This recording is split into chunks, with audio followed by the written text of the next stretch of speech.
Halo semuanya, kali ini saya akan membahas LKS letak unsur dalam tabel periodik unsur. Nah, soal pertamanya, kalian diminta untuk menentukan konfigurasi, lalu menentukan jumlah kulit serta elektron valensinya. Kemudian dengan melihat tabel periodik unsur, kalian diminta menentukan letaknya ada di periode berapa dan golongan apa. Kita isi untuk jumlah kulit dan elektron valensi dulu. Jumlah kulit pada H itu 1, elektron valensinya 1. Untuk C itu jumlah kulitnya 2, elektron valensinya 4. Untuk Na itu jumlah kulitnya 3, elektron valensinya 1. Untuk P jumlah kulit 3, elektron valensi 5. Untuk Ca jumlah kulitnya 4, elektron valensi 2. Untuk Sc jumlah kulitnya 4, elektron valensi 3. Untuk V jumlah kulit 4, elektron valensinya 5. Untuk Co jumlah kulitnya 4, elektron valensinya 9. Untuk Ni jumlah kulitnya 4, elektron valensi 10. Untuk nomor atom 29, ini harusnya unsurnya berbeda ya. Jumlah kulitnya 4, elektron valensi 11. Lalu yang 30, jumlah kulitnya 4, elektron valensi 12. Untuk Se itu jumlah kulitnya 4, elektron valensinya 6. Untuk Kr itu jumlah kulitnya 4, elektron valensinya 8. Lalu kita lihat pada tabel periodik unsur, hidrogen itu letaknya ada di golongan 1A periode 1. Dia ada di baris pertama. Periode 1 golongan 1A. Lalu untuk C itu ada di periode golongan 4A periode 2. Dia ada di baris kedua. Periode 2 golongannya 4A. Untuk Na dia ada di golongan 1A periode 3. Periode 3 1A. Lalu P ada di sini. P ada di golongan 5A periode 3. Dia ada di baris ketiga. Periode 3 golongan 5A. Untuk Ca ada di sini. Dia ada di golongan 2A periode 4. Dia ada di baris keempat. 1, 2, 3, 4. Periode 4 golongan 2A. Untuk Sc ada di sini, ada di golongan 3B periode 4. Periode 4 golongannya 3B. Lalu untuk V di sini ada di golongan 5B periode 4. Oke, saya tuliskan periodenya biar.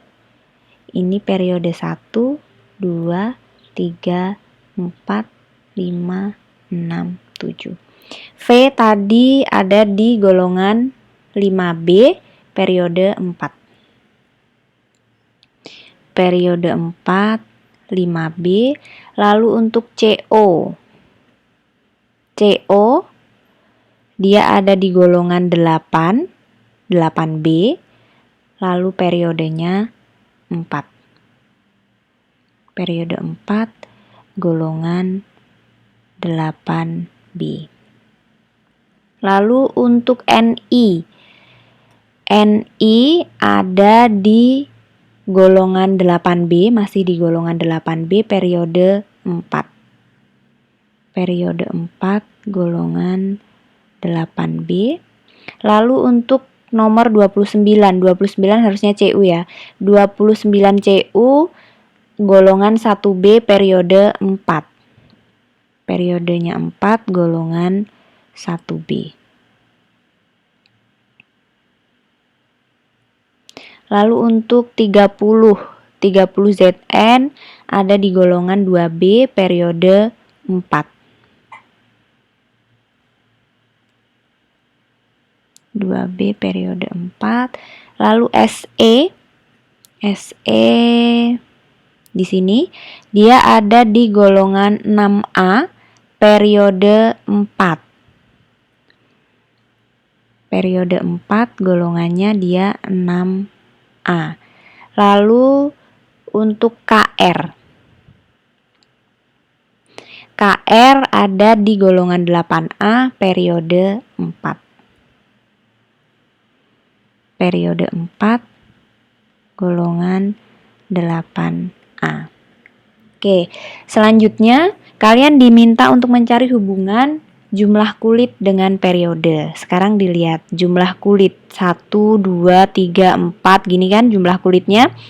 Ternyata angka yang sama ditunjukkan pada periode. Jadi kalian dapat menentukan letak unsur dia ada di periode berapa itu dengan melihat jumlah kulitnya.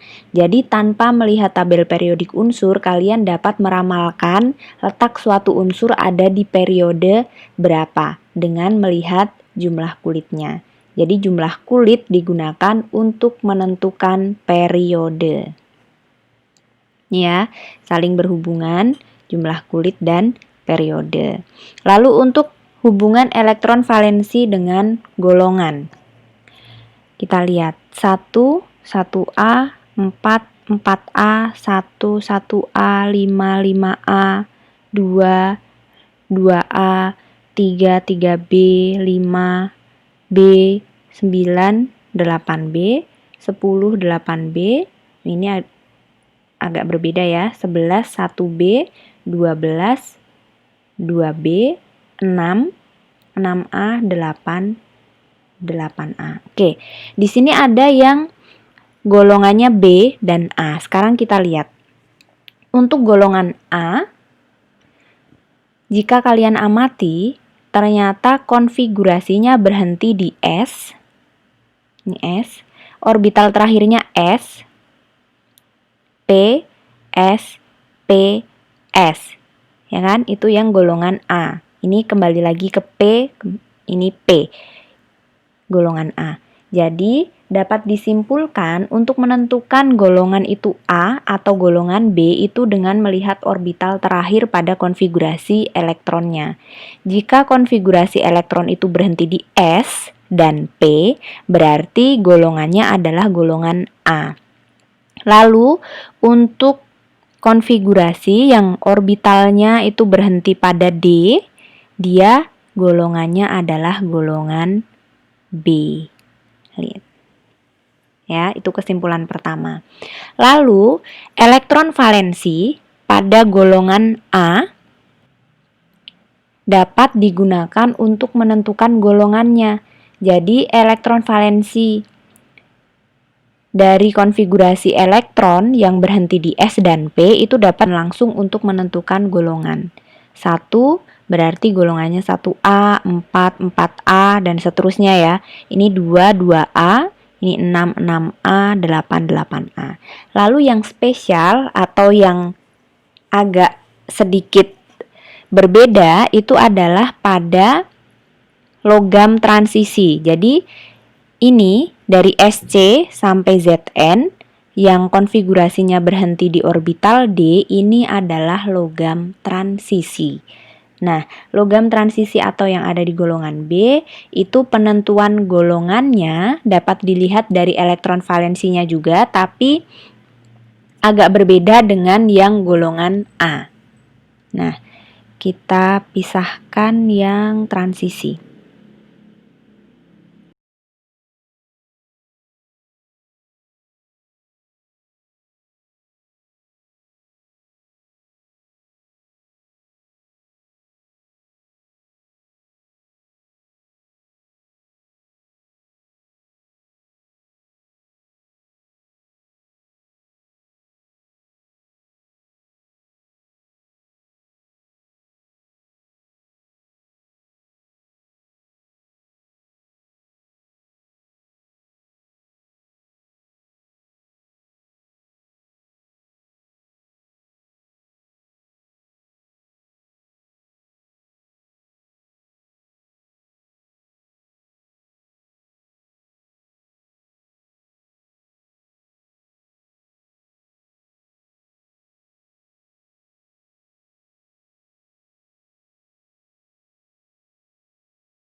adalah elektron valensi setelah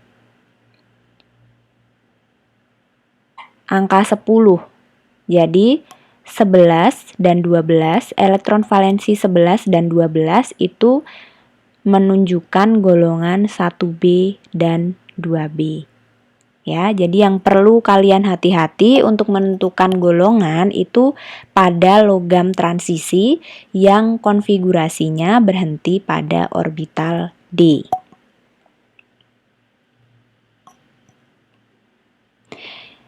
Lalu untuk periode dan jumlah kulit tidak ada masalah. Jadi syaratnya di sini kalian harus dapat membuat konfigurasi elektronnya tepat dulu supaya dapat menentukan periode dan golongan.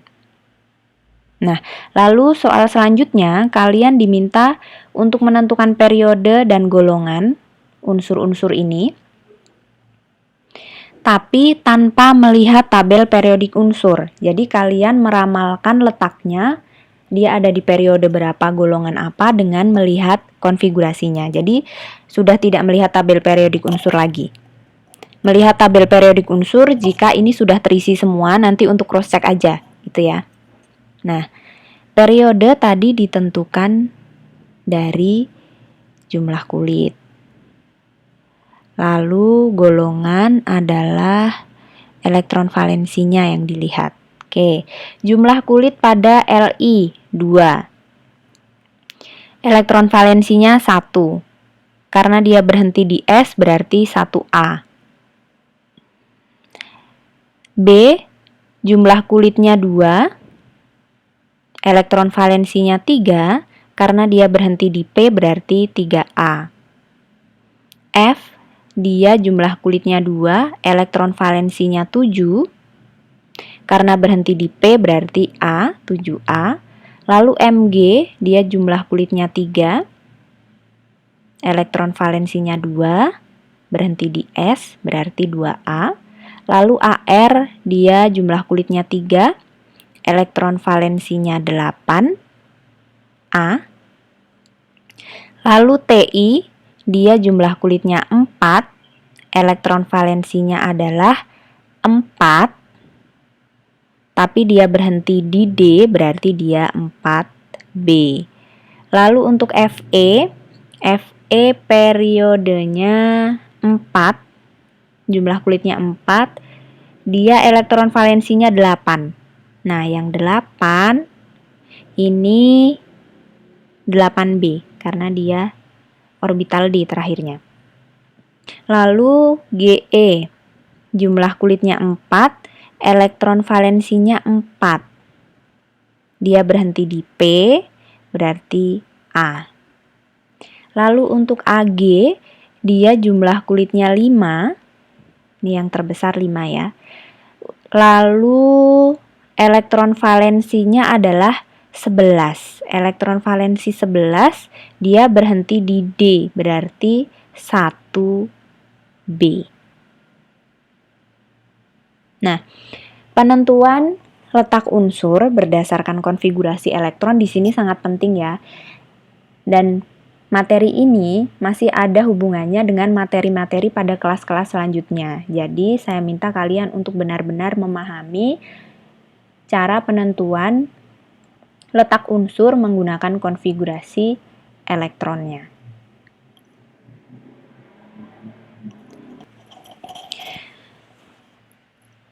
Untuk menentukan letak unsur dalam periode dan golongan tertentu, kalian diminta untuk membuat konfigurasi dalam bentuk yang asli.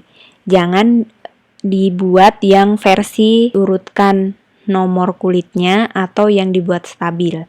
Jadi kalau misalkan kalian sudah disediakan konfigurasi elektron, kalian perlu cek dulu konfigurasi elektron yang disediakan itu yang sesuai dengan aslinya atau sudah diubah dalam versi tertentu.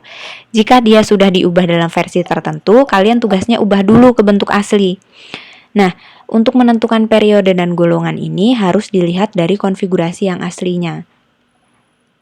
Begitu pula dengan bilangan kuantum. Bilangan kuantum itu juga dilihat dari konfigurasi aslinya, bukan konfigurasi yang dibuat dalam versi tertentu.